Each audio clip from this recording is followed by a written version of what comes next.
Just outside Fort Collins, Colorado, on his way home from a friend's house.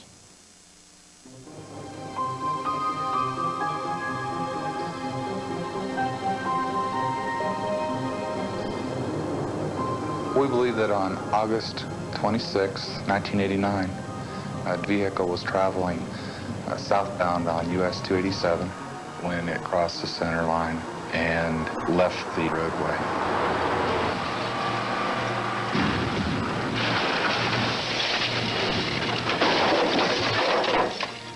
The impact was severe enough that the fuel line was fractured and the vehicle caught on fire.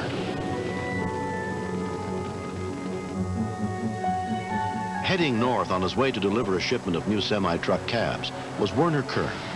I saw a glow off to the east side of the road. I thought it was probably a weed fire or something minor, because I figured it was some major people would have stopped. And cars kept coming at me, and I didn't see anybody stop. I got closer to it, and I saw it was a truck.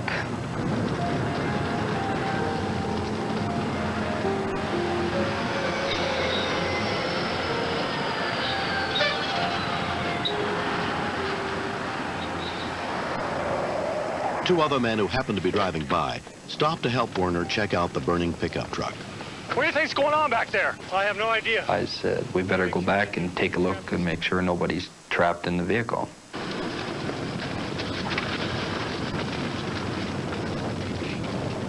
There was a driver pinned in the vehicle. There's a guy trapped in here.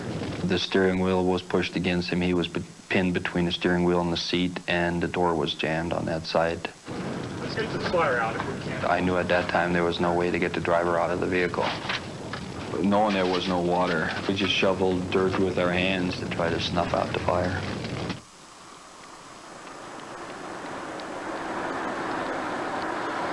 A passing motorist was sent to call for help.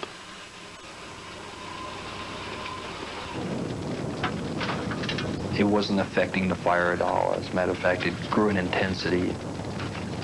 I had a real helpless feeling. Other motorists stopped, but stayed back because they thought the burning truck might explode.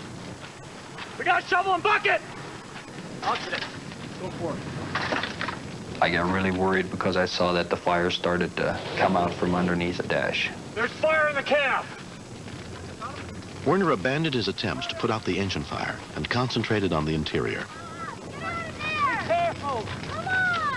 Someone's coming! You gotta get out of there! After 14 years with the fire service, he was experienced in fighting fires. I've never seen a fire that's been as stubborn as this fire was. 4, 3. 911, what is your emergency? At 12:38 a.m., a call reporting the accident came into the Fort Collins Police Department.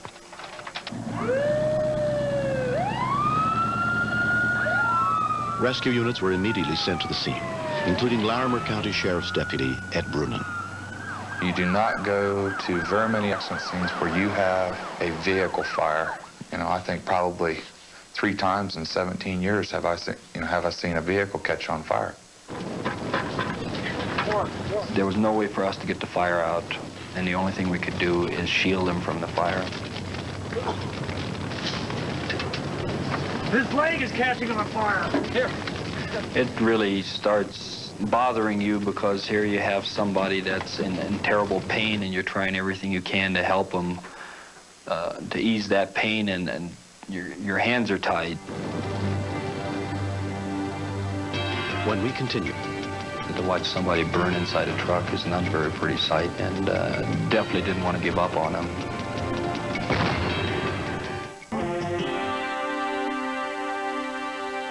when a pickup truck crashed in an isolated area of the mountains, the unconscious driver was trapped inside the burning wreckage.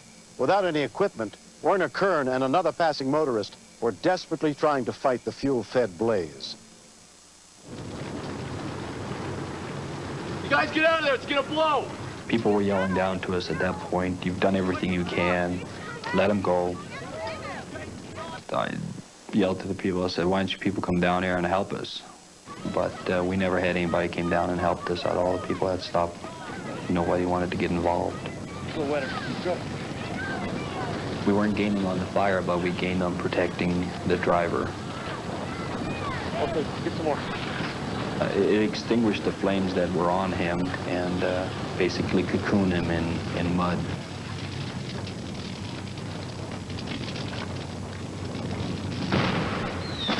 There was an explosion, a fireball, and it knocked me back. I couldn't understand why we were having an explosion out of the cab itself. Bring it in. What they didn't know was there was a case of fireworks inside the truck. I just got up and I went right back to what I was doing because to watch somebody burn inside a truck is not a very pretty sight, and definitely didn't want to give up on him. Within 6 minutes of the call, Deputy Brunnen arrived on the scene. Okay. Give me through. I felt a little inadequate. The fire extinguishers that are issued in our patrol cars are not designed to put out a vehicle that's being consumed by flame. So the best I could do was just try to maintain the barrier between the driver and the fire.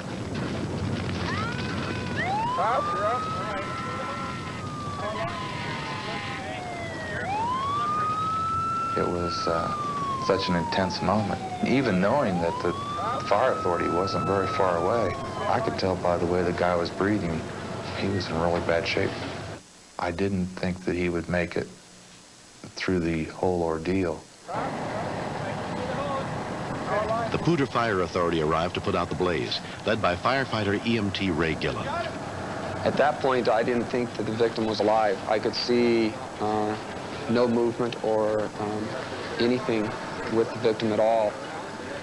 I reached over and felt the victim's arm, and he had a pulse, and then I seen some grasping for air. So at that point, I took off my Scott pack and mask and put it on the victim, because I was out in the clear air and he wasn't.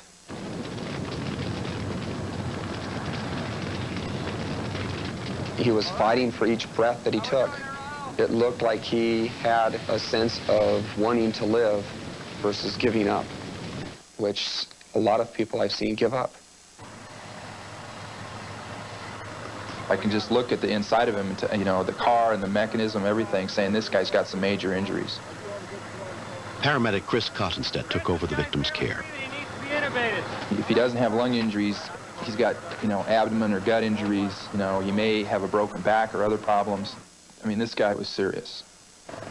He had a radial pulse. He wasn't down to the point where his heart wasn't beating yet. But I knew that if I didn't get stuff taken care of, that it would be shortly. Ray Gillen managed to crawl inside the truck to help stabilize the victim. I can't see him. Can you see his legs, Ray? No, I can't. Buried in dirt mostly. Where'd he get all this mud from? I was curious why he was like that, and then I found out that it was because they were trying to put the fire out with the mud. I was amazed to have the ingenuity to bury a guy with dirt to keep the fire off of him, and to put that barrier between the victim and the fire was excellent. Take this out. Paramedic Jim Knoll also responded to the accident scene. We started with the roof, basically just taking it from around this patient piece by piece by piece until we could finally get him out.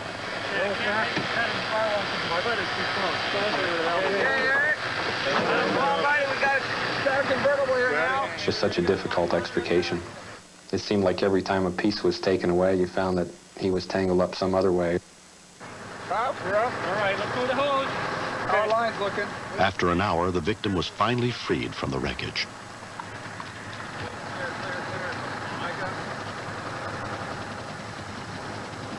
It was incredible to see this man and to think that he was still alive after everything he had been through and all the work that we had been doing to get him out of there, and he was still alive.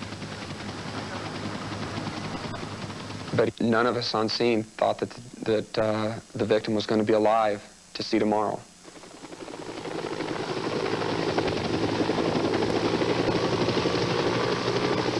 10-year-old Darrell Slipka was in such critical condition that he was taken to Denver University Hospital 60 miles away.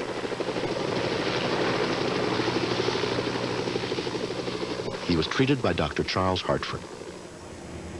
His injuries consisted of a head injury with a skull fracture, fractures of his face and jaw, a chest injury, a fracture of his lower spine. He had a fracture of the pelvis, and he had burns which were quite deep of the right lower extremity and burns of the right arm and right chest, adjacent chest. All right, go ahead and switch the O2 out. Go ahead and get him.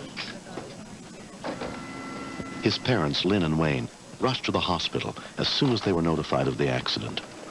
Our son was involved in the accident. Can you tell us where he's at? Yeah, he's still in the operating room right now. He was my youngest son, and I wouldn't even dream of living without him. Excuse me, miss. Do you know anything about Darryl Slipka? The one nurse I talked to, she said, I'm sorry. She said, he is so bad. She said, he is so critical. She said, I don't think he'll last 24 hours. You better move up to Winter Park. I felt my whole chest just break and bleed. Darryl was deep in a coma. When I did see him, I just kept saying over and over, Darryl, please, please, you can't leave us. Nancy and the kids are coming down this weekend. A lot of our activity, Lynn's and mine, when we were there at the hospital with Darryl, was a hands-on kind of a thing. We're a kind of a touchy family, and we kidded him, even though he was still unconscious, that when he got out, that he would owe us a lot of back rubs and a lot of neck rubs. For 6 weeks, Darryl remained in the coma with no sign of improvement. One morning I walked in and talked loudly to him, actually shouted, and he opened his eyes. I think I was one of the happiest moms in the whole wide world. I cried, I sobbed, I kissed. I knew he was back with us. I know he knew who we were, and I knew there wasn't any brain damage.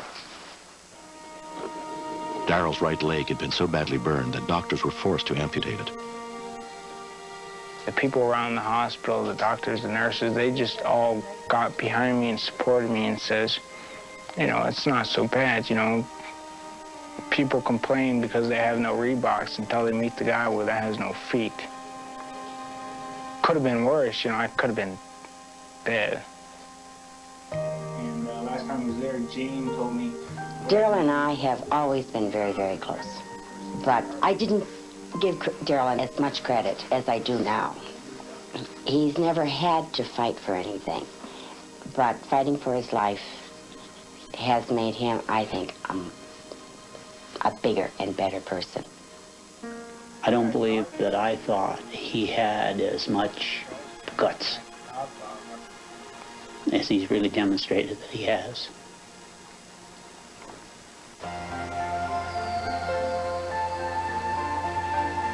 After months of physical therapy, Darryl Slipka is getting on with his life. Just to live was nothing, you know. I wanted to be able to get back to where I was and even do more things than I used to do. One occurrence saved my life. I mean, which is something you cannot put a price on. You cannot repay anybody for that. The guy's phenomenal. I mean, this world should have more people like him. What I did was easy. It only took an hour. What Darryl has done has taken over a year.